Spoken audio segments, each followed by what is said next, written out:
గోదావరి యాస కుర్రాడు మళ్ళీ వచ్చేశాడండి. ఈసారి బాబు పాలన లోతులను ప్రశ్నిస్తూ రంగంలోకి దిగేసి టీడీపీని కాస్త గట్టిగానే ప్రశ్నించాడండి. ఈ యాసకు టీడీపీ బర్స్ట్ కాలేదంటే నమ్మండి. అవునండి బాబు గారి భోజనాల ఖర్చుపై పలికిన పలుకులు చూస్తుంటే పంచ్ ఫలక్నామాకే పంచ్లా ఉందండి బాబు.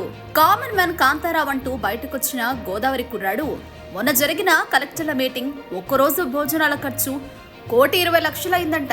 ఆకుల్లో తిన్నారా లేక అంతరిక్షంలో కూర్చుని తిన్నారా అంటూ బాబు పాలనలో దోపిడిని కడిగి పారేశాడు. పేదరికం లేని రాష్ట్రం నిర్మిస్తానని పేదలు కడుతున్న డబ్బుతో పంచపక్షాలు భుజించడం ఏంటని ప్రశ్నించాడు. ఎన్నికల ముందర అడ్డగోలు హామీలిచ్చి ఖజానా ఖాళీ అంటూ పథకాలు అమలు చేయకుండా చేతులెత్తేసిన బాబుగారు ఇప్పుడు ఇన్ని డబ్బులు భోజనాలకే ఖర్చు చేయడం ఏంటని కాస్త గట్టిగానే నిలదీశాడు. ఇలా పెద్దయిన విజన్ ను ప్రపంచంలో ప్రతి టెలివిజన్ లో టెలికాస్ట్ అయ్యేదాకా మా పోరాటం ఆగదు అంటూ బాబుగారి పథకాలపై ప్రశ్నించిన ఈ యువకుడి వీడియో వైరల్ అవుతోంది.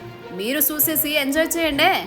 అందరికి నమస్కారం అండి. నేనండి మీ కామన్ మ్యాన్ కాంతారావు మాట్లాడుతున్నానండి. అదేటి మొన్న జరిగిన కలెక్టర్ మీటింగ్ లో భోజనాలు ఖర్చుకుంటున్నారా? ప్లేట్ 3,000 పడిందంట కదా.